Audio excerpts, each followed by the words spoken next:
لینا چاہیے۔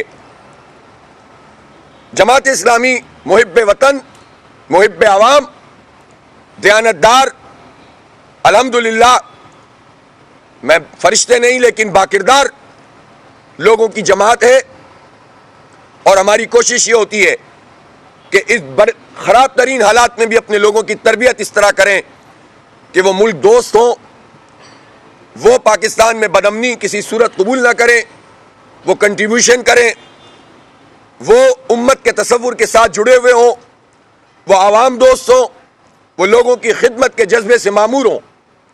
اور الحمدللہ جماعت اسلامی نے 76 سال میں پاکستان میں یہ کر کے دکھایا ہے۔ ہمیں ذرا سا بھی اختیار ملتا ہے تو ہم اس سے زیادہ کام کرتے ہیں، خدمت کرتے ہیں۔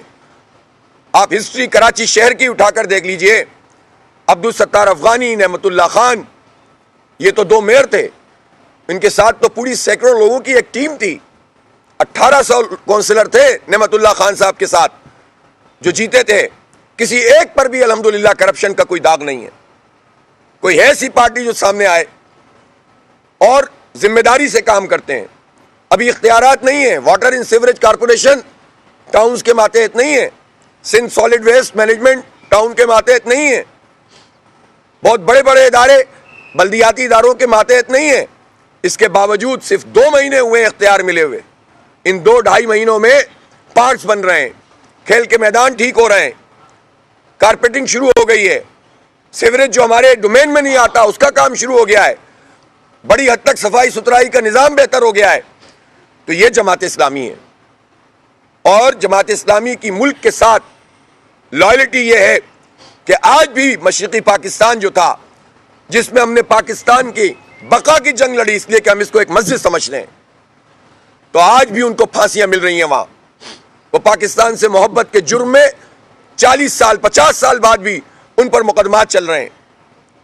وہاں کی جماعت اسلامی کی پوری لیڈرشپ جیلوں میں ہے، پاکستان سے محبت کی وجہ سے۔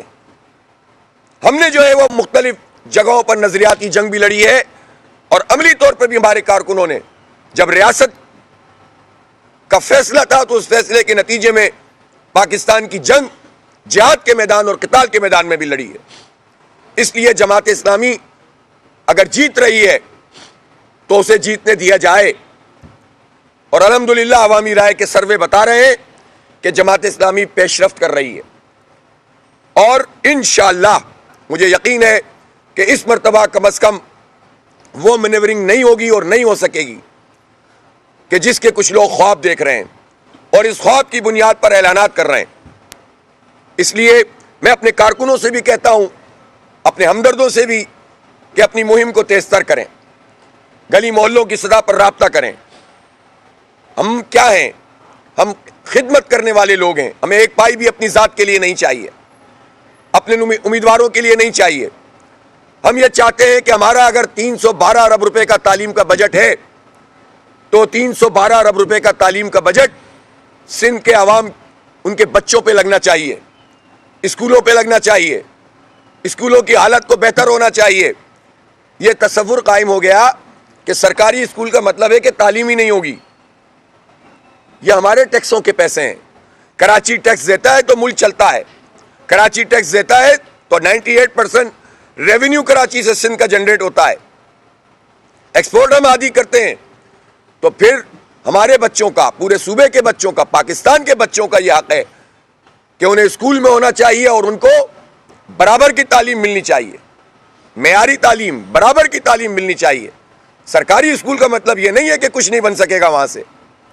ماضی میں یہی سرکاری اسکول ہوتے تھے جن سے پڑھ کر بڑے بڑے لوگ پیدا ہوتے تھے اور ملک کے لیے نام روشن کرتے تھے۔ تو یہ تباہ کرنے میں کن کا ہاتھ ہے؟ 35 سال سے اس شہر کراچی